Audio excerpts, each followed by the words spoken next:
आइए आज हम लोग फिर से एक हिंदी व्याकरण के नई क्लास की शुरुआत कर रहे हैं। ठीक है, पिछले कई हिंदी व्याकरण की क्लासों में हम लोगों ने हिंदी व्याकरण से संबंधित, वर्ण विचार से संबंधित, संज्ञा, सर्वनाम, विशेषण इत्यादि कई प्रकार के चैप्टर को हम लोगों ने देख लिया है। अगर आप लोग नहीं देखे हैं तो प्लेलिस्ट में जाकर के देख लीजिए, या वीडियो के अंत में जो बॉक्स 4 खंडों में दिखेगा वहाँ से आप लोग सीधे जाकर के देख सकते हैं। ठीक है, तो आइए आज के क्लास में हम लोग हिंदी व्याकरण के कारक नामक चैप्टर को हम लोग आज कंप्लीट करेंगे। ठीक है, हिंदी व्याकरण में कारक चैप्टर को आज हम लोग कंप्लीट करेंगे। कारक कितने प्रकार के होते हैं ये भी देखेंगे, साथ साथ में कारक को किस प्रकार से एग्जाम में प्रश्न किए जाते हैं कारक से ये भी देखेंगे। वो बिहार बोर्ड द्वारा कुछ पूछा गया ऑब्जेक्टिव क्वेश्चन को भी हमने इसमें कवर किया है। आइए शुरू करते हैं, कारक क्या है। ठीक है, तो देखिए कारक की अगर हम बात करें तो कारक किसी ना किसी तरह से संज्ञा और सर्वनाम को किसी क्रिया से जोड़ता है, यानी कि किसी कार्य से जोड़ता है। यहाँ पे हमने लिखा भी है, अब देख सकते हैं, संज्ञा या सर्वनाम का वह रूप जो अन्य शब्दों अथवा क्रियाओं से संबंध दिखाता हो कारक कहलाता है। जैसे हमने एक उदाहरण भी लिया है, यहाँ पे देखिए, राम ने रावण को मारा, राम ने रावण को मारा। तो देखिए इसमें अगर देखा जाएगा तो राम और रावण ये कहीं ना कहीं से संज्ञा और सर्वनाम को दिखाएंगे, संज्ञा को दर्शाएंगे हालांकि, और इसमें जो क्रिया है ये क्या है, ये मारने की क्रिया से ये संबंधित है। यानी कि राम और रावण ये दोनों एक दूसरे को किस क्रिया से संबंध कर रहे हैं, मारने की क्रियाओं से संबंध कर रहे हैं। ठीक है, तो देखिए अगर इसको अगर देखा जाएगा किस प्रकार से कनेक्टेड है ये एक दूसरे से, तो देखिए इसमें किस तरह से पूछा जाए कि राम ने किसको मारा, राम ने किसको मारा, तो मारना एक क्रिया है। राम ने किसको मारा, तो रावण को मारा, रावण को मारा। इसी को अगर इस तरह से देखा जाए कि रावण को किसने मारा, रावण को किसने मारा, तो राम ने मारा रावण को, रावण को राम ने ही तो मारा है ना। तो देखिए हमारे कहने का मतलब क्या है कि मारने का जो क्रिया है इससे अगर देखा जाएगा तो ये दोनों तरह से राम और रावण को एक दूसरे से क्या कर रहे हैं, जोड़ रहे हैं। मारने की क्रिया जो है इससे राम और रावण एक दूसरे से क्या है, कनेक्टेड है। तो इस तरह से हम इसमें कह सकते हैं कि इसमें मारने की जो क्रिया राम कर रहे हैं या रावण को जो मारने की क्रिया की जा रही है ये किस क्रिया के अंतर्गत आता है, तो कारक के अंतर्गत आता है। तो देखिए संज्ञा या सर्वनाम का वह रूप जो वाक्य या अन्य शब्दों से विशेषकर क्रिया से अपना संबंध दिखाते हैं उसे क्या कहा जाता है, कारक कहा जाता है। अब देखिए कारक कई प्रकार के होते हैं जो अलग अलग क्रियाओं से संबंध अपना दिखाते हैं। हमने इसमें एक ही उदाहरण लिया है ताकि कारक को हम लोग इस रूप से केवल समझ सके कि ये किसी ना किसी रूप से क्रियाओं से कनेक्टेड होता है। लेकिन जब कारक के हम अन्य भागों को पढ़ेंगे तो ये अलग अलग क्रियाओं के साथ अपना अपना संबंध दिखाएगा। और ये कारक जो है 8 प्रकार के होता है, हिंदी में 8 प्रकार के होता है, जबकि संस्कृत में इसको 6 ही माना गया है। बिहार बोर्ड 6 ही मान रहा है। ठीक है, तो देखिए अगर हम कारक की बात करें कि 8 प्रकार के कौन कौन से होते हैं, तो देखिए यहाँ हम कुछ कारक के 8 प्रकार और उसके चिन्हों को भी लिए हैं। इस चिन्ह को हम लोग यहाँ फिलहाल देखेंगे, बाकी इसको हम लोग अलग अलग तरह से कर करके एक को करके हम लोग समझेंगे। ठीक है, तो देखिए अगर कारक की बात किया जाए तो कारक विभक्ति और कारक होता है, और इसमें ये जो है ये सब इसका क्या है, चिन्ह है।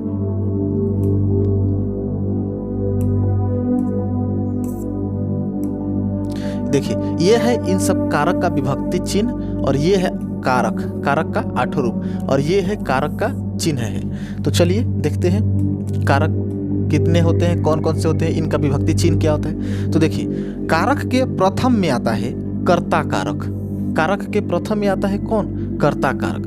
प्रथम में कौन आता है, कर्ता कारक आता है। ठीक है,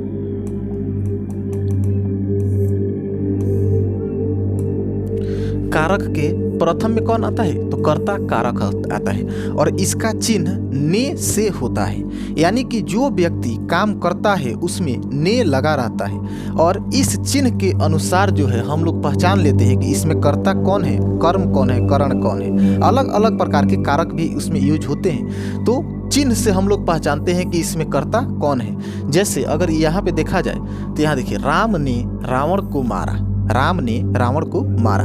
तो देखिए इसमें मारने की काम कौन कर रहा है, तो राम कर रहा है। मारने की काम कौन कर रहा है, तो राम कर रहा है। तो राम का साथ क्या लगा है, ने लगा है। तो इस तरह से हम लोग पहचान लेंगे कि कर्ता कारक इसमें कौन है, राम है। जबकि किसको मारा जा रहा है? रावण को मारा जा रहा है। तब रावण को किस कारक के अंतर्गत रखेंगे हम लोग उसमें देखेंगे, ठीक है। तो इस तरह से कर्ता कारक का चिन्ह हो जाता है ने। दूसरा विभक्ति में होता है कर्म कारक। कारक के दूसरे विभक्ति में होता है कर्म कारक और इसका चिन्ह को से होता है। इसका चिन्ह को से होता है, यानी कि कर्ता कारक को ने से पहचानते हैं और कर्म कारक को से पहचानते हैं। जैसे इसमें देखिए, यहाँ देखिए रावण को है, यहाँ देखा जाए तो रावण को, इसमें रावण को जो है ये को किसके साथ लगा है? रावण को। तो रावण और को ये जो इतना वर्ड है ये किस कारक के अंतर्गत आएगा? कर्म कारक के। अब ये कर्म कारक के अंतर्गत क्यों आएगा? तो देखिए कर्म कारक कहता है कि जिस काम को जिस पर किया जाता है या किसी काम को करने के परिणाम स्वरूप उस कार्य का फल जिस पे पड़ता है वो कर्म कारक कहलाता है। तो देखिए मारने की जो क्रिया हो रही है वो मारने की फल जो पड़ रहा है रावण पे पड़ रहा है, यानी कि रावण की मृत्यु हो रही है। इस तरह से रावण जो हो जाएगा ये कर्म कारक हो जाएगा और राम कर्ता कारक हो जाएगा, ठीक है। तो इस तरह से हम लोग कर्म कारक को किससे पहचानते हैं? को से पहचानते हैं, यानी कि जिस संज्ञा या सर्वनाम के साथ को लगा रहेगा उसको हम लोग किस में लेंगे? कर्म कारक में लेंगे। या जिस पे फल पड़ेगा उसको हम लोग किस में लेंगे? कर्म कारक में लेंगे। अब देखिए इसी के अलावा तृतीय विभक्ति में जो है करण कारक भी आता है।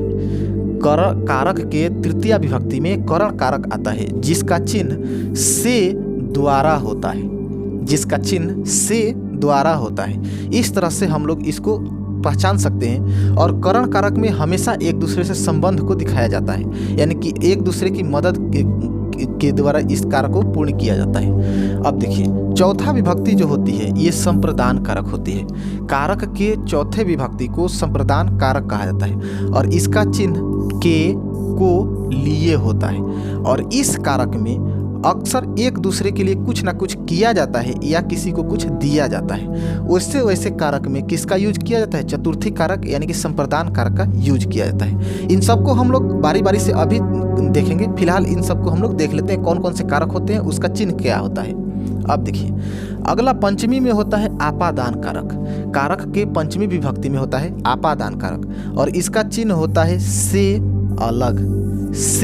अलग, यानी कि आपादान कारक में हमेशा एक दूसरे से अलगाव का बोध होता है। इसको जब हम लोग उदाहरण सहित देखेंगे तो उसमें हम लोग को क्लियर हो जाएगा। अभी के लिए आप इतना याद रखिए कि आपादान का चिन्ह जो होता है से और अलग होता है, ठीक है। जबकि करण कारक के षष्ठी विभक्ति में अधिकरण कारक आता है। षष्ठी विभक्ति में अधिकरण कारक आता है और इसका चिन्ह में पे पर होता है।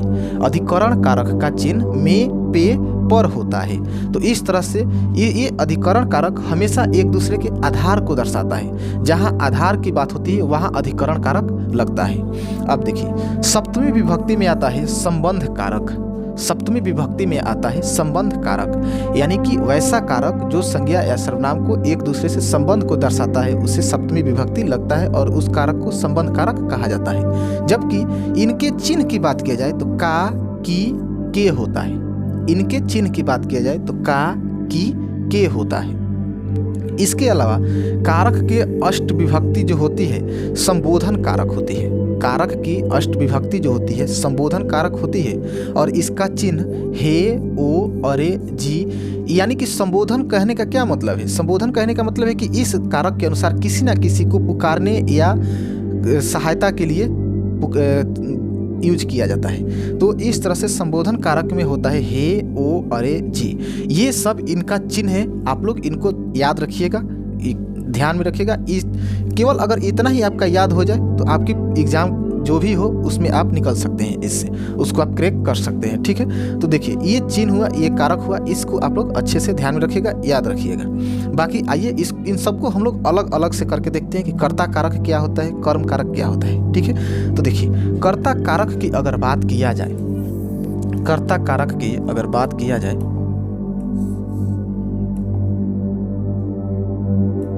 देखिए कर्ता कारक की अगर बात किया जाए तो कर्ता कारक में हमेशा जो काम करता होगा, जैसे कोई भी क्रिया अगर हो रही है तो उसमें काम करने वाला व्यक्ति होता ही होता है।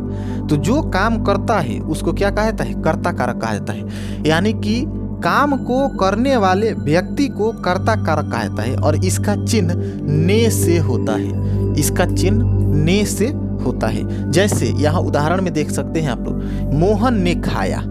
मोहन ने खाया। यहाँ खाने की काम कौन कर रहा है? मोहन कर रहा है। खाने का काम कौन कर रहा है? मोहन कर रहा है। तो जो काम करेगा उसी को कर्ता कहा जाएगा। तो यहाँ पे मोहन जो है ये क्या हो जाएगा? ये कर्ता हो जाएगा। इसका चिन्ह क्या होता है? ने होता है। देख सकते हैं यहाँ पे। दूसरा उदाहरण हमने लिया है, सीता गीत गाई। अब देखिए, कभी कभी क्या होता है कि ऐसा ऐसा आपसे प्रश्न पूछ दिया जाएगा, ऐसा ऐसा वाक्य मिल जाएगा जिसमें ने का चिन्ह नहीं रहेगा, लेकिन अगर गौर किया जाए तो उसमें ने का चिन्ह छुपा रहता है। जैसे यहाँ देखा जाए तो सीता गीत गाई, सीता गीत गाई। इसको अगर गौर से थोड़ा ध्यान देकर के पढ़ा जाए तो इसको इस तरह से भी पढ़ा जा सकता है, सीता ने गीत गाई, सीता ने गीत गाई। इस तरह से गीत गाने का काम कौन कर रहा है? सीता कर रहा है। और कर्ता कारक को इससे भी पहचान सकते हैं कि जो काम करता है वही क्या होता है? कर्ता कारक होता है। तो इसमें सीता जो है क्या हो जाएगी? ये कर्ता कारक हो जाएगी। और उदाहरण लिए है, उसने रोटी खाई, उसने रोटी खाई। तो जो रोटी खाने का काम हो रहा है, और जब काम हो रहा है तो किसी न किसी प्रकार से कर्ता यहाँ पे होगा ही होगा। तो यहाँ उसने जो है, उसने क्या है? ये सर्वनाम है, संज्ञा के बदले में यूज हुआ है, सर्वनाम है। तो और कर्ता कारक में क्या होता है? संज्ञा या सर्वनाम होता है। जो काम करते उसी को तो कर्ता कारक कहा जाता है ना। तो देखिए, कर्ता कारक इसमें क्या हो जाएगा? उसने हो जाएगा। उसने क्या हो जाएगा? कर्ता कारक। अब कर्ता कारक क्यों होगा? क्योंकि उसी ने रोटी खाने का काम की है, उसने रोटी खाई।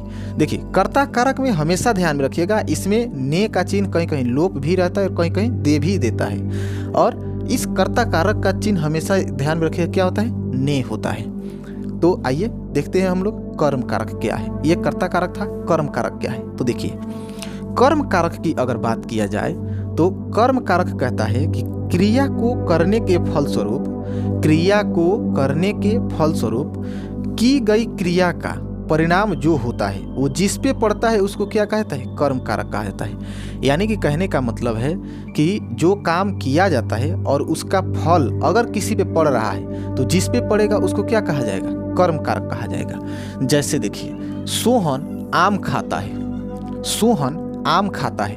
अब यहाँ देखा जाए तो सोहन खाने का काम कर रहा है, तो क्या ये कर्म कारक में आएगा? नहीं।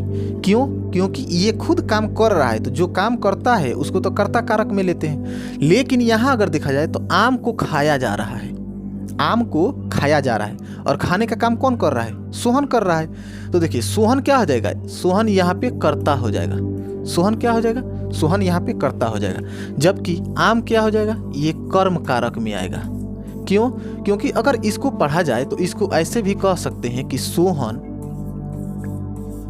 सोहन आम को खाता है, सोहन आम को खाता है। तो देखिए, सोहन आम को खाता है, आम को है कि नहीं है यहाँ पे? आम को। और कर्म कारक का चिन्ह क्या होता है? को होता है। कर्म कारक का चिन्ह क्या होता है? को होता है। तो देखिए, सोहन आम को खाता है, तो आम को कह रहे हैं ना, तो यहाँ पे आम जो है ये क्या हो जाएगा? कर्म कारक हो जाएगा। इसके अतिरिक्त अगर देखा जाए तो सोहन मोहन को पीटता है, सोहन मोहन को पीटता है।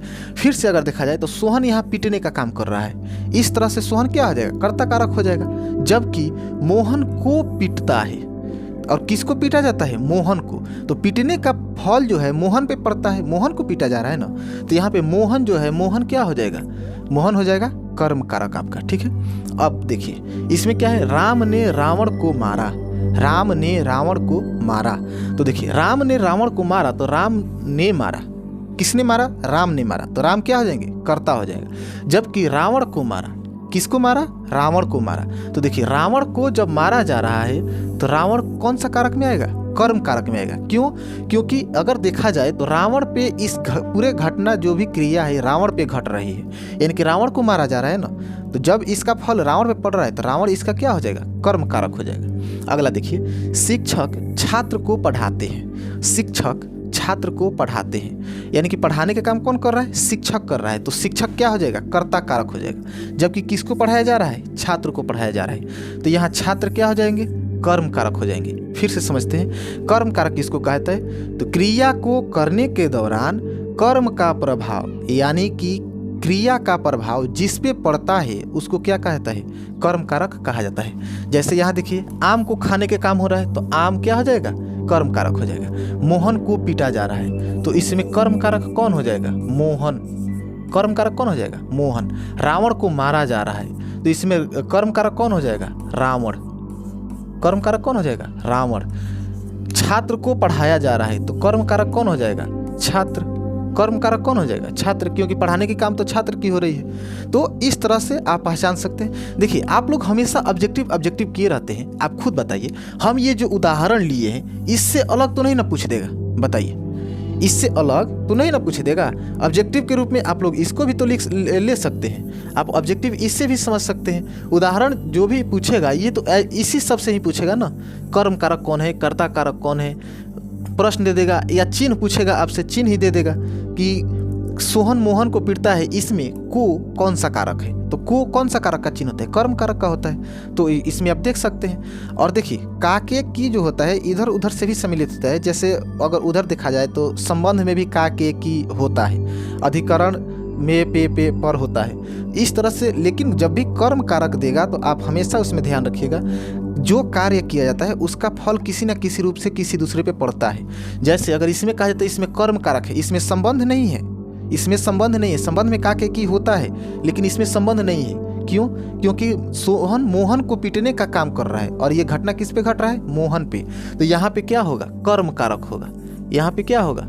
कर्म कारक होगा। इस बात को ध्यान रखिएगा। अब आइए देखते हैं करण कारक क्या होता है। तो देखिए, करण कारक की अगर बात किया जाए, अब देखिए, करण कारक की अगर बात किया जाए तो करण कारक को जब भी देखिएगा, चाहे जैसा भी प्रश्न मिले, जैसा भी उदाहरण मिले, उसमें करण कारक हमेशा दिखेगा जिस चीज़ किसी न किसी प्रकार से किसी न किसी चीज़ का सहायता लेकर ही काम करेगा। यानी कि मदद लेने की प्रक्रिया जिस वाक्य में आती है उस वाक्य में कौन सा कारक लगा रहता है? करण कारक लगा रहता है। जैसे देखिए, क्रिया के संपादन में साधन का काम करने वाला क्या कहलाता है? करण कारक कहलाता है। जैसे मान लीजिए कि हम ही कह रहे हैं कि हम इस पे लिख रहे हैं, तो किस चीज़ से लिख रहे हैं? पेन से लिख रहे हैं। मैंने पेन से लिखा। एक उदाहरण, यहाँ उदाहरण देखिए क्या लिए है? मैं कलम से लिखता हूँ, मैं कलम से लिखता हूँ। तो देखिए, यहाँ पे अगर कहा जाए लिखने का काम तो मैं कर रहा हूँ, तो इसमें क्या हो जाएगा? कर्ता कारक मैं खुद हो जाऊँगा। लेकिन किससे लिख रहा हूँ? तो कलम से लिख रहा हूँ। किससे लिख रहा हूँ? कलम से लिख रहा हूँ। तो देखिए क्या कर रहा है? साधन का काम करने वाला को करण कारक कहा जाता है। यानी कि साधन का काम कौन कर रहा है? कलम कर रहा है। अब क्यों? क्योंकि कलम से ही तो लिखा जा रहा है ना, कलम ही साधन है ना लिखने का। बताइए, तो लिखने का साधन क्या है? कलम है। तो कलम से क्या हो जाएगा? कलम से क्या हो जाएगा? करण कारक हो जाएगा। कलम से क्या हो जाएगा? करण कारक हो जाएगा। इसके अलावा देखा जाए तो उंगली चाकू द्वारा कट गई, उंगली चाकू द्वारा कट गई। अब देखिए यहाँ पे द्वारा है, जबकि आप ध्यान दीजिएगा अभी थोड़ी देर पहले हमने करण कारक का चिन्ह क्या बताया था? के, से या द्वारा, या द्वारा होता है। करण कारक का चिन्ह, विभक्ति चिन्ह क्या होता है? से अथवा द्वारा होता है। तो देखिए कलम से है और यहाँ चाकू द्वारा है, यानी कि उंगली कटने की किस साधन से कटा हुआ है? जो उंगली कटी हुई है किस साधन से कटा हुआ है? चाकू से कटा हुआ है, चाकू के द्वारा कटा हुआ है। तो यहाँ पे चाकू द्वारा जो है ये क्या हो जाएगा? करण कारक हो जाएगा, करण कारक हो जाएगा। वह प्लेग से मर गया। प्लेग एक प्रकार का बीमारी होता है, बहुत खतरनाक बीमारी होता है। देखिए प्लेग से मर गया, किस बीमारी से मर गया? प्लेग से मर गया। तो देखिए मरने का काम किसका हुआ? वह का हुआ। तो अगर यहाँ देखा जाए साधन कौन सा है तो प्लेग से है। साधन कौन सा है? प्लेग से है।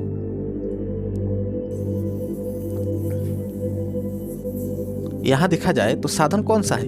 प्लेग से है। तो प्लेग से क्या हो जाएगा? करण कारक हो जाएगा। क्यों? क्योंकि मरने का ये साधन है प्लेग से, जबकि इसमें देखिए उंगली कटने का कौन सा साधन था? चाकू था। तो चाकू इसमें क्या हो जाएगा? करण कारक। कलम से लिखने का काम किससे हो रहा है? कलम से हो रहा है। तो कलम कौन सा हो जाएगा? करण कारक हो जाएगा।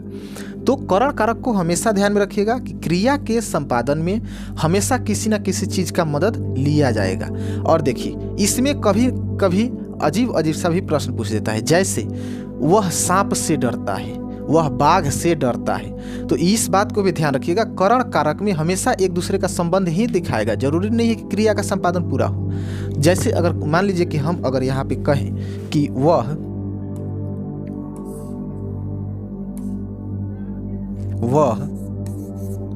सांप से डरता है, वह सांप से डरता है। वह सांप से डरता है। देखिए क्रिया तो हो रही है, डरने की क्रिया हो रही है, लेकिन यहाँ देखा जाए तो सांप से साधन कौन सा है? सांप से। यहीं पे अगर लिखा जाए कि वह बाघ से डरता है, वह बाघ से डरता है, तो क्रिया का संपादन किससे होता है? बाघ से होता है। तो इस तरह से करण कारक हम लोग समझ सकते हैं कि करण कारक में जहाँ भी एक दूसरे से संबंधित हो और वहाँ क्रिया का परिणाम हो तो वह किस में आता है? करण कारक में आता है। जैसे कलम से लिखता हूँ, लिखने का काम हो रहा है किससे? कलम से। उंगली द्वारा चाकू कट गई, चाकू कटने का काम हो रहा है किससे? चाकू से। उंगली कटने का काम हो रहा है किससे? चाकू से। प्लेग से मर गया, मरने का काम हो रहा है किससे मर गया? प्लेग से मर गया। तो इस तरह से हम लोग पहचान सकते हैं कि करण कारक कौन होगा, कर्म कारक कौन होगा और कर्ता कारक कौन होगा। देखिए जो काम करेगा कर्ता होगा, जिस पे वो घटना घटेगा कर्म कारक होगा, और जिससे मदद से वो काम किया जाएगा वो करण कारक होगा। जैसे देखिए लिखने का काम हो रहा है कलम से, डरने का काम हो रहा है सांप से, कटने का काम हो रहा है चाकू से। तो ये सब क्या है? ये करण कारक है। आशा करता हूँ आप लोगों को समझ में आता होगा। जरूर नहीं आता होगा तो कमेंट जरूर कीजिएगा, और आता होगा तो वीडियो को लाइक जरूर कर दीजिएगा, और कौन सा आपको समझ में नहीं आया ये भी कमेंट में जरूर कीजिएगा। हो सकता है अगले वीडियो में हम उसको कवर कर लें। अब देखिए अगला है संप्रदान कारक। अगला क्या है? संप्रदान कारक। संप्रदान कारक में देखिए क्या होता है, ये संप्रदान कारक हमेशा किसी के लिए अथवा किसी दूसरे को कुछ ना कुछ किया जाता है, नहीं तो कुछ दिया जाता है। और इसका चिन्ह जो होता है को लिए, नहीं तो के लिए होता है।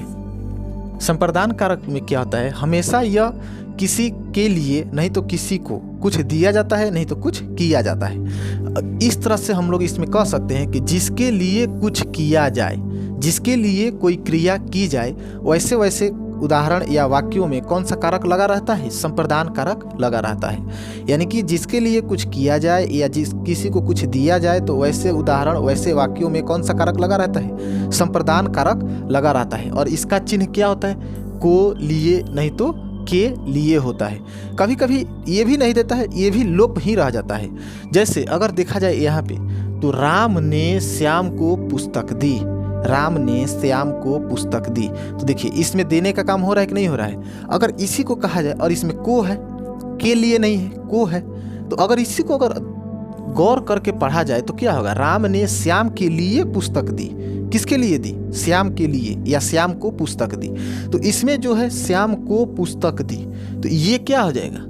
ये क्या हो जाएगा? संप्रदान कारक हो जाएगा। श्याम को पुस्तक दी, किसको दी? तो श्याम को। तो ये क्या हो जाएगा? संप्रदान कारक हो जाएगा। अगर यही देखा जाए राम ने श्याम के लिए पुस्तक खरीदी, राम ने श्याम के लिए पुस्तक खरीदी। अब देखिए इसमें तो सीधे सीधे रूप से देने का काम हो रहा है, जबकि यहाँ किस चीज़ का काम हो रहा है? खरीदने का काम हो रहा है। यहाँ किस चीज़ का काम हो रहा है? खरीदने का काम हो रहा है। देने का तो नहीं हो रहा है, लेकिन खरीदने का तो काम हो रहा है, और वो भी दूसरे के लिए। किसके लिए? तो श्याम के लिए। तो जहाँ दूसरे को कुछ दिया जाएगा या दूसरे के लिए कुछ किया जाएगा, वैसे वैसे कारक में कौन सा कारक लगा रहता है? उदाहरण में कौन सा कारक लगा रहता है? संप्रदान कारक लगा रहता है। ठीक है, तो देखिए अगला उदाहरण क्या है? मेरे लिए खाना लेकर आओ, मेरे लिए खाना लेकर के आओ। अब इसमें देखा जाए तो खाना लाने का काम हो रहा है, किसके लिए? तो मेरे लिए। यानी कि दूसरे के लिए ही तो काम किया जा रहा है। जो लाएगा वो दूसरे के लिए तो लाएगा, अपने लिए तो नहीं लाएगा। मेरे लिए खाना लेकर के आओ। अब इसमें मेरे लिए देखिए खाना है, खाना लेकर के आओ, तो मेरे लिए क्या होगा? संप्रदान कारक हो जाएगा।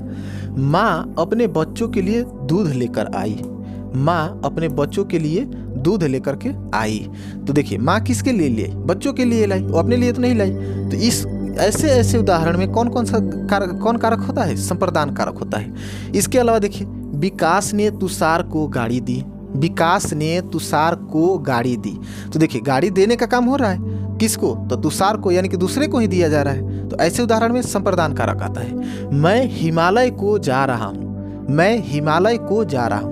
अब देखिए ये वाक्य थोड़ा बहुत पढ़ने में आपको अजीब लगेगा, मैं हिमालय को जा रहा हूँ। अगर इसी को कहा जाएगा तो क्या होगा कि मैं हिमालय के लिए जा रहा हूँ, मैं हिमालय के लिए जा रहा हूँ। अब इस तरह से अगर इसको पढ़ा जाएगा तो अच्छे से समझ में आएगा। मैं हिमालय को जा रहा हूँ, इसी को क्या कहा जाए, मैं हिमालय के लिए जा रहा हूँ, यानी कि हिमालय पर्वत के लिए जा रहा हूँ। तो देखिए के लिए है और नहीं तो यहाँ पे को है, ये है। आप इससे भी समझ सकते हैं कि ये कौन सा उदाहरण है और किस कारक में आएगा। अगला देखिए, रमेश मेरे लिए कोई उपहार लाया है। रमेश मेरे लिए कोई उपहार लाया है। तो देखिए मेरे लिए ही तो लाया है ना, कौन लाया है, रमेश। तो मेरे लिए जो है ये क्या हो जाएगा, ये संप्रदान कारक हो जाएगा। मेरे लिए क्या हो जाएगा, संप्रदान कारक हो जाएगा। अब देखिए आगे क्या है, साहिल ब्राह्मण को दान देता है। साहिल ब्राह्मण को दान देता है। यहाँ भी देखा जाएगा तो को है और दूसरे के लिए भी किया जा रहा है, दिया भी जा रहा है। तो जिस वाक्य में दिया जा रहा है या किसी के लिए कुछ किया जा रहा है, वैसे वाक्य किसका उदाहरण होते हैं, संप्रदान कारक का उदाहरण होते हैं। इनका चिन्ह क्या होता है, के लिए, को लिए। अगला क्या है, देखिए वह मेरे लिए चाय बना रहा है। बनाने का काम हो रहा है। देखिए क्रिया पूरा हुआ या नहीं हुआ, लेकिन दूसरे के लिए तो हो रहा है ना। तो ऐसे ऐसे उदाहरण जो है किसके अंतर्गत आते हैं, संप्रदान कारक के अंतर्गत आते हैं। आशा करते हैं संप्रदान आपको अच्छे से समझ में आएगा। फिर से देखिए संप्रदान कारक किसको कहता है, तो जिस वाक्य में क्रिया अगर किसी दूसरे के लिए हो रहा है या किया जा रहा है, वैसे वाक्य किसके अंतर्गत आता है, संप्रदान कारक के अंतर्गत आता है। या वैसे वाक्यों को क्या कहता है, संप्रदान कारक कहा जाता है। अब देखिए अगला क्या है, अगला क्या है, आपादान कारक। अगला क्या है, आपादान कारक। तो देखिए आपादान क्या होता है, आपादान के अगर चिन्ह की बात करें तो आपादान का चिन्ह से अलग, से अलग। आपादान कारक का चिन्ह क्या होता है, से और अलग होता है। अब देखिए अब आपका अगर दिमाग दौड़ेगा, थोड़ा बहुत भी दिमाग दौड़ाइएगा, तो आप देखिएगा कि करण में भी से आया था। तीसरा विभक्ति जो हुआ था, तीसरा विभक्ति में भी से आया था। यहाँ देखिए से और द्वारा है, करण में भी से आता है और आपादान में भी से आता है। ये दोनों एक दूसरे के, देखिए करण में भी से आता है और आपादान में भी से आता है। ये दोनों एक दूसरे से बहुत ही गहरा संबंधित होते हैं, लेकिन इन दोनों में थोड़े बहुत अंतर भी होता है, जिसको आप गौर कीजिएगा तो बहुत आसानी से पकड़ लीजिएगा। करण कारक क्या है और आपादान क्या है। दोनों में तो से आता है, लेकिन करण कारक की देखा जाए तो हमेशा वो एक दूसरे से संबंध रहता है, कनेक्टेड रहता है और एक दूसरे के समीप भी रहता है, ये भी कहा जा सकता है। क्यों, क्योंकि देखिए अगर कहा जाए कि मैं कलम से लिख रहा हूँ तो कलम मेरा साधन का काम करेगा, तो ये करण कारक होगा।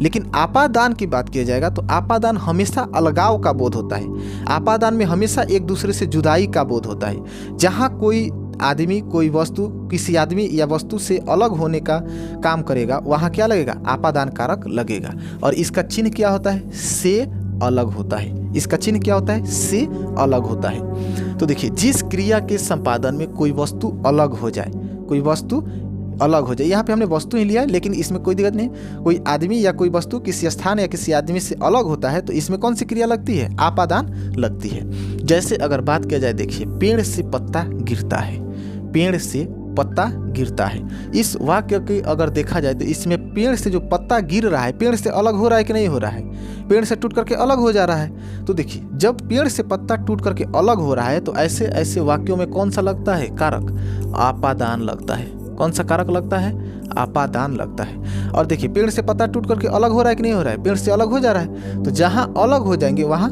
आपादान लगेगा। इसके अलावा देखा जाए, छात्र कमरे से बाहर गया, छात्र कमरे से बाहर गया। अब कहिएगा कि इसमें भी कमरा से बाहर जाने के काम हो रहा है, तो करण भी हो जाएगा क्योंकि से है यहाँ पे और करण का चिन्ह भी से होता है। लेकिन देखिए छात्र किसी प्रकार का साधन का यूज नहीं ना कर रहा है, बताइए, साधन का तो यूज नहीं कर रहा है। तो जब साधन का यूज नहीं कर रहा है और यहाँ पे अलगाव की बात हो रही है, छात्र कमरा से बाहर जा रहा है, यानी कमरा को छोड़ करके वो बाहर जा रहा है। कमरा को साथ में तो लेकर के नहीं जाएगा ना, बताइए। अगर साथ में जाता तो करण कारक हो जाता, लेकिन जैसे ही वो कमरा छोड़ करके अलग हो जाएगा वो क्या हो जाएगा, आपादान कारक हो जाएगा। छात्र कमरे से बाहर गया, कमरा का मतलब होता है रूम, जिस रूम में रह रहा है, पढ़ रहा है, सो रहा है, उस रूम को छोड़ करके बाहर चला गया तो उसको क्या हो जाएगा, आपादान कारक हो जाएगा उसमें। बिल्ली छत से कूद पड़ी, बिल्ली छत से कूद पड़ी। तो देखिए बिल्ली जब छत से कूदेगी तो छत को ले करके तो नहीं ना कूदेगी, बताइए, मरने का तो शौक नहीं किया है उसको कि ले करके वो कूदेगी। जब बिल्ली छत से कूदती है तो छत को तो छोड़ करके कूद जाती है ना, यानी कि छत अलग हो जाता है और वो अलग हो जाती है। तो जैसे ही अलगाव का बोध होगा वहाँ तुरंत कौन सा लगेगा, आपादान लगेगा। बिल्ली छत से कूद पड़ी, तो यहाँ जो छत से है इसमें कौन सा आपादान लगा है, कौन सा कारक लगा है, आपादान कारक लगा है। आसमान से बिजली गिरती है, आसमान से बिजली गिरती है। अब देखिए जब बिजली गिरती है आसमान से तो आसमान को लेकर के साथ में तो नहीं ना आती है, आसमान को छोड़ देती है वहीं पे, यानी कि आसमान से वो खुद अलग हो जाती है। तो जहाँ अलग होने का बोध हुआ वहाँ कौन सा कारक लगेगा, आपादान कारक लगेगा। बिजली कहाँ से गिरी, आसमान से गिरी, यानी कि आसमान को छोड़ करके कहाँ आ गई, नीचे आ गई। तो जहाँ अलगाव की बोध हो जाएगा वहाँ कौन सा लगेगा, आपादान कारक लगेगा।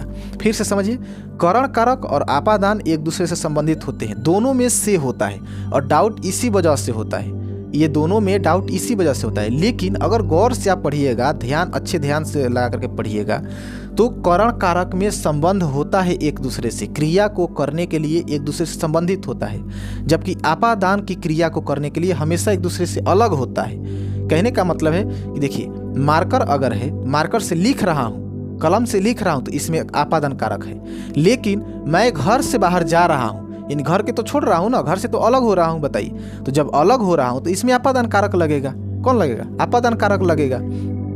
तो ये है आपादान और करण कारक में अंतर है। आप बस इतने छोटी छोटी सी बातों को ध्यान में रखिएगा।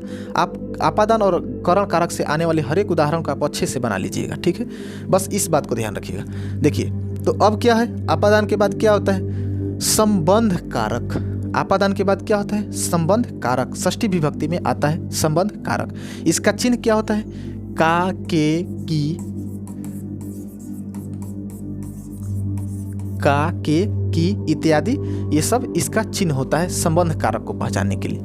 देखिए अब संबंध कारक कहते हैं किसको है, कैसे पहचानेंगे कि ये संबंध कारक का उदाहरण है, कैसे कहेंगे कि ये उदाहरण संबंध कारक का है या इस वाक्य में संबंध कारक लगा है। तो देखिए, वह कारक जिससे संज्ञा या सर्वनाम किसी वस्तु का संबंध को दर्शाता है, वह कारक जो किसी संज्ञा या सर्वनाम से किसी वस्तु का संबंध को दर्शाता है उसे क्या कहता है, संबंध कारक कहा जाता है।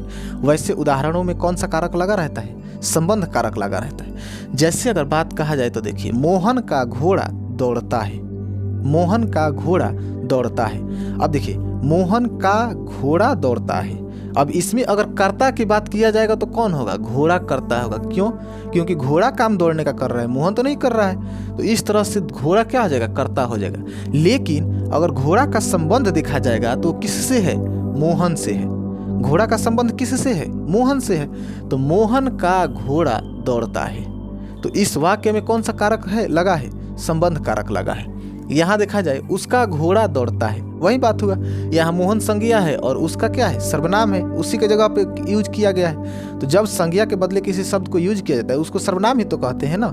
सर्वनाम में हम लोग देखे थे कि संज्ञा के बदले जिस शब्द का यूज किया जाता है सर्वनाम कहा जाता है। अगर आप लोग सर्वनाम नहीं देखे हैं तो प्लेलिस्ट में जा करके देख लीजिए, हिंदी व्याकरण के प्लेलिस्ट में, नहीं तो वीडियो के अंत में आएगा, आप वहाँ से भी देख सकते हैं, ठीक है। देखिए, नहीं तो अगर आप हर एक वीडियो चाहते हैं तो आप हमारे टेलीग्राम से ज्वाइन कर सकते हैं। टेलीग्राम पे आप सर्च कर सकते हैं science study bye Sonu Sharma, ठीक है। तो वहाँ जा कर के आप वहाँ से भी ज्वाइन हो सकते हैं, तो वहाँ पे भी आपको हर एक वीडियो मिल जाएगा। चलिए अब देखते हैं, वह राम का बेटा है, वह राम का बेटा है। अब देखिए, इसमें तो कोई काम नहीं हो रहा है, इसमें कोई काम नहीं हो रहा है, तो जब काम नहीं हो रहा है तो कर्ता तो होगा नहीं, और जब काम नहीं है तो कर्म भी नहीं होगा, और जब काम ही नहीं हो रहा है तो किसी प्रकार का साधन नहीं होगा, तो इसमें करण कारक भी नहीं होगा। अब बताइए, और जब काम हो ही नहीं रहा है, ना ही अपने लिए ना ही किसी दूसरे के लिए, तो संप्रदान भी नहीं होगा, और ना ही अलगाव जब नहीं हो रहा है तो आपादान भी नहीं होगा। लेकिन यहाँ देखा जाए तो राम का संबंध कहीं ना कहीं बेटा से है, राम का जो संबंध है वो कहीं ना कहीं बेटा से है। तो ऐसे ऐसे वाक्यों में कौन सा कारक लगा रहता है, संबंध कारक लगा रहता है। बच्चे का सिर दुख रहा है, बच्चे का सिर दुख रहा है। अब देखिए, दुख रहा है क्या चीज, सिर दुख रहा है ना, बताइए। तो यहाँ दुख जो है, दुख इसका संबंध किससे है, सर से है, मुंडी से है इसका संबंध।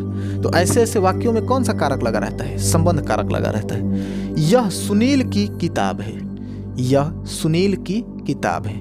देखिए, किताब का संबंध किससे है, सुनील से है।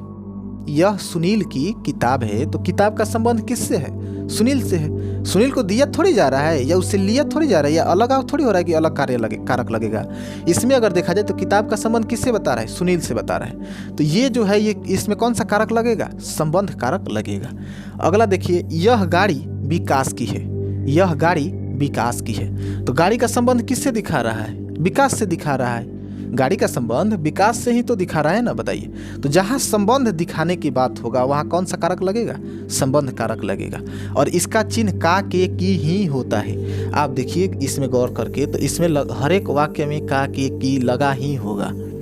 जैसे अगर देखा जाए तो देखिए, मोहन का घोड़ा, उसका घोड़ा, राम का बेटा, बच्चे का सिर, सुनील की किताब, यह गाड़ी विकास की है।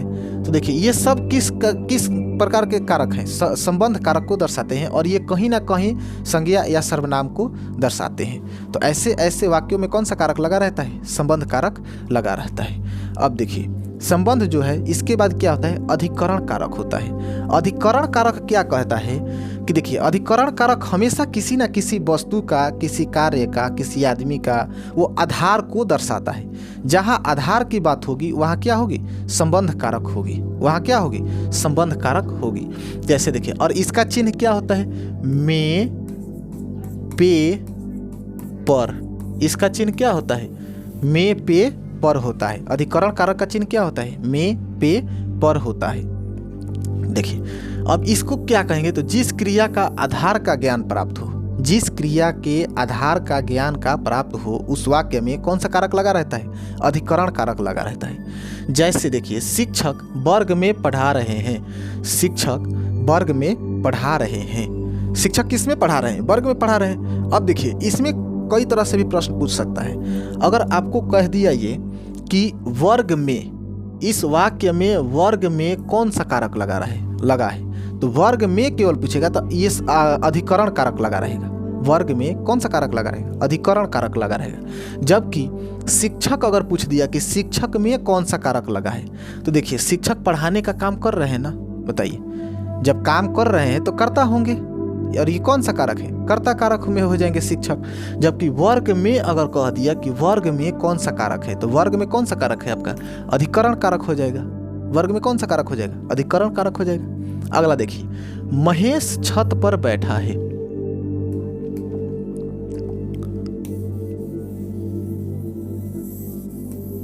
अब यहाँ देखा जाए, यहाँ कह रहा है कि महेश छत पर बैठा है। महेश किस पर बैठा है? छत पर बैठा है। तो जो ये छत पर है ये कौन सा कारक का उदाहरण हो जाएगा? अधिकरण कारक हो जाएगा। जबकि बैठने का काम कौन कर रहा है? महेश कर रहा है। तो महेश क्या हो जाएगा? कर्ता हो जाएगा। और छत पर क्या हो जाएगा? अधिकरण कारक हो जाएगा। ठीक है, हमेशा आधार का ज्ञान होगा। देखिए शिक्षक वर्ग में पढ़ा रहे हैं, पढ़ाने का काम वर्ग में हो रहा है। महेश छत पर बैठा है, बैठने का काम छत पे हो रहा है। अगला देखिए, मोहन और सोहन में मित्रता है। मोहन और सोहन में क्या है? मित्रता है। इन दोनों का आधार किस चीज का है? मित्रता का आधार है। तो ऐसे ऐसे वाक्यों में क्या हो जाएगा? अधिकरण कारक हो जाएगा। मैं सुबह में व्यायाम करता हूँ। मैं सुबह में व्यायाम करता हूँ। मैं सुबह में व्यायाम करता हूँ। व्यायाम करने का काम कब किया जा रहा है? सुबह में किया जा रहा है। यानी व्यायाम करने का आधार क्या है? सुबह का आधार है। तो ऐसे ऐसे वाक्यों में अगर देखिएगा, गौर कीजिएगा, तो अधिकरण कारक लगा रहेगा। देखिए हो सकता है कि बहुत ऐसे उदाहरण मिले जो एक दूसरे से कनेक्टेड हों, लेकिन अगर सारे उदाहरणों को, सारे कारकों का अगर चिन्ह, उसका कार्य, उसका परिभाषा अगर आप याद रखेंगे तो किसी भी वाक्य को आप आसानी से पहचान लेंगे कि इसमें कौन सा कारक लगा है।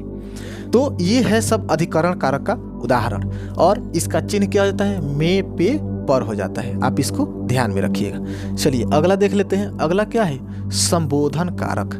संबोधन कारक अगला क्या है? संबोधन कारक है। तो देखिए संबोधन कारक में अगर कहा जाए तो संबोधन कारक हमेशा, आप इस वर्ड को ही एक बार पढ़ के देखिए। आप इस वर्ड को ही एक बार पढ़ के देखिए। संबोधन का मतलब क्या होता है? संबोधन का मतलब किसी दूसरे को संबोध करना, चिल्लाना। तो संबोधन कारक का जो चिन्ह होता है, अगर इसके चिन्ह को देखा जाएगा तो संबोधन कारक का चिन्ह क्या होता है? हे, ओ, अरे, जी होता है। हे, ओ, अरे, जी होता है। यहाँ देखिए, यहाँ देखिए संबोधन कारक का चिन्ह क्या होता है? हे, ओ, अरे, जी। हे ओ अरे जी, हे ओ अरे जी होता है। अब इसको ध्यान में रखिएगा, बाकी सारे कारक की परिभाषा आप ध्यान में रखिएगा, डिफिनीशन ध्यान में रखिएगा, आपसे एक भी वाक्य नहीं छूटेगा। बस आप इस बात को केवल ध्यान में रखिएगा, ठीक है। तो देखिए संबोधन कारक क्या कहता है। संबोधन कारक में हमेशा किसी ना किसी रूप से किसी दूसरे को पुकारा जाता है, चिल्लाया जाता है, मदद लिया जाता है या किसी दूसरे को संबोध किया जाता है। वैसे उदाहरण किस कारक के अंतर्गत आते हैं? संबोधन कारक के अंतर्गत आते हैं। और इनको देखिए, वह कारक जिससे किसी को पुकारने या संबोधन का बोध हो उसे क्या कहता है? संबोधन कारक कहता है। जैसे हे ईश्वर मेरी सहायता करो, हे ईश्वर मेरी सहायता करो। अब देखिए इसमें पुकारने का काम हो रहा है, किसका हो रहा है? ईश्वर का हो रहा है। पुकारने का काम किसका हो रहा है? ईश्वर का हो रहा है। इस तरह से अगर देखा जाएगा तो हे ईश्वर जो शब्द है इसमें कौन सा कारक लगा रहेगा? संबोधन कारक लगा रहेगा। हे ईश्वर कौन सा कारक के अंतर्गत है? हे ईश्वर संबोधन कारक के अंतर्गत है। अब देखिए, अरे दोस्त जरा इधर आओ ना, यानी पुकारने की तो काम किया जा रहा है ना, बताइए, चिल्लाने का काम किया जा रहा है, किसी को बुलाने का काम किया जा रहा है। अरे दोस्त जरा इधर आओ। और देखिए हे राम, हे राम, राम को बुलाया जा रहा है। और यहाँ अरे दोस्त जरा इधर आओ, दोस्त को बुलाया जा रहा है। तो जहाँ किसी दूसरे को संबोध किया जाएगा, किसी दूसरे को बुलाया जाएगा, वैसे वैसे उदाहरणों में कौन सा कारक लगा रहता है? संबोधन कारक लगा रहता है। और ये ऐसे ऐसे ही प्रश्न आपके पूछता भी है। यही सब देखिए, अगर वीडियो में जितना हमने उदाहरण लिया है, अगर आप उदाहरण को भी ध्यान में रखिएगा तो हमारे हिसाब से नहीं लगता कि आपका कोई प्रश्न छूटेगा। बस केवल उदाहरण जो दिए हैं उसको ध्यान में रखिएगा, जो चिन्ह बता दिए हैं उसको ध्यान में रखिएगा। बाकी कुछ बिहार बोर्ड का ऑब्जेक्टिव हम आपको खुद दिखाएंगे ही, अभी थोड़े आगे दिखाएंगे। तो देखिए संबोधन कारक क्या है? हे ईश्वर में कौन सा है? संबोधन कारक। अरे दोस्त किस कारक का उदाहरण है? संबोधन कारक का उदाहरण है। हे राम किस कारक का उदाहरण है? संबोधन कारक का उदाहरण है। ऐसे ऐसे जब भी, और देखिए संबोधन कारक को पहचानने का एक और भी तरीका है। इसमें ऐसा ऐसा इन्वर्टेड कमा दिया रहेगा या कमा दिया रहेगा या विस्मयादि बोधक या अनेक प्रकार के चिन्हों दिया रहेगा। तो चिन्ह को भी आप देख करके पहचान सकते हैं कि ये कहीं ना कहीं किस कारक का उदाहरण है। तो आई होप, आशा करता हूँ आप लोगों को कारक अच्छे से समझ में आया होगा। कारक आपको समझ में आया या नहीं कमेंट करके जरूर बताइएगा हमें। वीडियो अच्छा लगे तो लाइक जरूर कीजिएगा, ठीक है। अब देखिए बिहार बोर्ड आपके कारक से किस प्रकार का प्रश्न पूछता है। हालांकि हम अभी भी बताए, हमने जितना उदाहरण लिया है वो सारा का सारा इंपॉर्टेंट उदाहरण ही है। अगर आप उसको भी ध्यान में रखिएगा, इससे अलग नहीं आ पाएगा। देखिए मैं ये तो नहीं कह रहा हूँ कि आपके एग्जाम में वही उदाहरण सेम टू सेम आ जाएंगे, लेकिन अगर आप उस उदाहरण को ध्यान में रखिएगा तो उससे संबंधित या हूबहू वैसा ही उदाहरण हो सकता है, वैसा ही एग्जाम में आपका प्रश्न हो सकता है। तो आप उदाहरण को भी ध्यान में रखिएगा, ठीक है। चलिए देख लेते हैं हम लोग कि बिहार बोर्ड किस प्रकार का प्रश्न पूछता है। तो पहला क्या है, देखिए, हे भगवान यह लड़की बहुत झूठ बोलती है। इस वाक्य में हे भगवान जो है किस कारक का प्रयोग किया गया है? हे भगवान में किस कारक का प्रयोग किया गया है? तो ये तो अभी अभी जस्ट पढ़े हैं लोग। और देखिए यहाँ पे इस चिन्ह को भी थोड़ा ध्यान में देखिए, इस चिन्ह को ध्यान में देखिए और इस चिन्ह को देखिए। इस चिन्ह को अगर ध्यान से देखा जाएगा तो इसमें चिन्ह है कि नहीं है, बताइए। और हे भगवान पुकारा जा रहा है नहीं पुकारा जा रहा है, बताइए। तो जब पुकारा जा रहा है या किसी को चिल्लाया जाता है, किसी को बुलाया जाता है, तो वैसे कारक किसका उदाहरण होते हैं? संबोधन कारक का उदाहरण होते हैं। तो इसमें कौन सा कारक लगा हुआ है? संबोधन कारक लगा हुआ है। इसमें कौन सा कारक लगा है? संबोधन कारक लगा हुआ है। अगला देखिए, वह कुल्हाड़ी से वृक्ष काटता है, कौन सा कारक है? वह कुल्हाड़ी से वृक्ष काटता है। तो आप ध्यान दीजिएगा तीसरा विभक्ति को, करण कारक को। उसमें हमने आपको बताया था कि हमेशा जब भी काम किया जाता है तो किसी ना किसी का अगर मदद लेकर के कोई काम किया जा रहा है तो उसमें कौन सा कारक लगता है? करण कारक लगता है। और यहाँ देखा जाए तो कुल्हाड़ी का मदद लिया जा रहा है किसके लिए? वृक्ष काटने के लिए। कुल्हाड़ी का मदद लिया जा रहा है किसके लिए? वृक्ष काटने के लिए। तो वृक्ष काटने के लिए जब कुल्हाड़ी का मदद लिया जा रहा है तो इसमें कौन सा कारक होगा? करण कारक होगा, करण कारक होगा। और करण कारक का चिन्ह भी होता है से अथवा द्वारा होता है। तो किसके द्वारा ये वृक्ष काटा जा रहा है? कुल्हाड़ी के द्वारा, यानी कि कुल्हाड़ी से वृक्ष काटा जा रहा है। तो स्पष्ट रूप से आपको दिख जाएगा, पहचान लीजिएगा कि करण कारक का उदाहरण है। अब देखिए अगला क्या है, वृक्ष पर पंछी बैठे हैं। इस वाक्य में पर कौन सा कारक है? यानी कहने का मतलब क्या है, देखिए कहने का मतलब क्या है, इसमें ये कह रहा है कि ये जो वाक्य है वृक्ष पर पंछी बैठे हैं, इस वाक्य में जो ये पर है ये पर किस कारक का उदाहरण है। तो देखिए, अगर आप पंचमी विभक्ति को याद रखे होंगे आपादान कारक को, तो आपादान में अधिकरण सप्तमी विभक्ति को अधिकरण में पे पर होता है। तो अधिकरण जब आप ध्यान में रखे होंगे तो उसमें हमने बताया था कि हमेशा आधार का बोध होता है। और यहाँ देखा जाए तो वृक्ष पर पंछी बैठे, यानी पंछी का बैठने का आधार क्या है? वृक्ष है, वृक्ष पर बैठे। तो पर जो है ये किस कारक का उदाहरण है, या इस वाक्य पूरा किस कारक का उदाहरण में आएगा? तो ये किस में आ जाएगा? अधिकरण कारक में आएगा। किस में आएगा? अधिकरण कारक में आएगा। ये किस में आएगा? अधिकरण कारक में आएगा। क्यों? क्योंकि यहाँ बैठने का आधार दिखाया जा रहा है। तो देखिए अगला क्या है, कारक के कितने भेद होते हैं? ये प्रश्न बहुत इंपॉर्टेंट है, ये कई साल पूछा गया है, VVI में है। VVI का मतलब वेरी वेरी इंपॉर्टेंट होता है। ये बहुत इंपॉर्टेंट प्रश्न, ये कई साल पूछा गया है कि कारक का कितने भेद होता है। तो देखिए, अगर आप ध्यान दिए होंगे तो शुरू में ही हमने बताया था कि हिंदी में कारक 8 प्रकार के होता है, जबकि संस्कृत में कारक 6 प्रकार के होता है। और ये हम नहीं, खुद बिहार बोर्ड कह रहा है। इस बात को बिहार बोर्ड खुद कहा है कि हिंदी 8 प्रकार के, संस्कृत 6 प्रकार के होता है। और अभी जो ये 2023 में जो एग्ज़ाम हुआ है, इसमें कारक को 6 प्रकार ही बोला है। संस्कृत में हम लोगों ने मिलाया था जब पेपर को, तो उसमें कारक का 6 प्रकार ही दिया है। हालांकि इस पे कई प्रकार के स्टूडेंट, टीचर जो हैं, इस पे कमेंट भी बिहार बोर्ड के लिए किए हैं। तो बिहार बोर्ड उसकी कोई सुनवाई नहीं की है और उसने साफ साफ कह दिया कि इसमें 6 है तो 6 ही माना जाएगा। तो इस तरह से हम लोग कह सकते हैं संस्कृत का कितना प्रकार? 6 होगा और हिंदी में 8 होगा। ठीक है, तो इसका कितना प्रकार होता है? 8 प्रकार होता है। अब देखिए, कर्म कारक का विभक्ति चिन्ह क्या होता है? ऐसा भी प्रश्न पूछा जाता है। इसमें हमने कर्म लिया है। आप अगर 8 का विभक्ति चिन्ह याद रखते हैं तो आपको और बेहतर होगा। हमने कर्म लिया है, हो सकता है कि एग्जाम में आपसे करण पूछ दे, आपादान पूछ दे, संप्रदान पूछ दे, अधिकरण पूछ दे, संबंध पूछ दे, संबोधन पूछ दे। तो आप चिन्ह को याद रखिएगा, तो ऐसे ऐसे प्रश्न आप आसानी से चिन्ह लीजिएगा। अब देखिए, कर्म कारक का विभक्ति चिन्ह क्या होता है? को होता है। कर्म कारक का विभक्ति चिन्ह क्या होता है? को होता है। अगला देखिए, लोग सांपों से बहुत डरते हैं, रेखांकित कारक का नाम बताएं। लोग सांपों से बहुत डरते हैं, रेखांकित कारक का नाम बताएं। देखिए, रेखांकित किस में किया गया है? सांपों से। सांपों से। देखिए, अगर आप तृतीय विभक्ति को ध्यान दिए होंगे तो हमने उसमें बताया था कि डरने वरने वाला काम जो है और संबंध वाला काम हमेशा करण कारक में जाता है। तो देखिए, ये जो डर का काम हो रहा है, इसका संबंध किससे है? तो सांप से है। इसका संबंध किससे है? सांप से है। तो सांप से इसमें कौन सा कारक है? करण कारक है। इसमें कौन सा कारक है? करण कारक है। आप इन सब प्रश्नों को ध्यान रखिएगा। करण कारक, करण कारक है।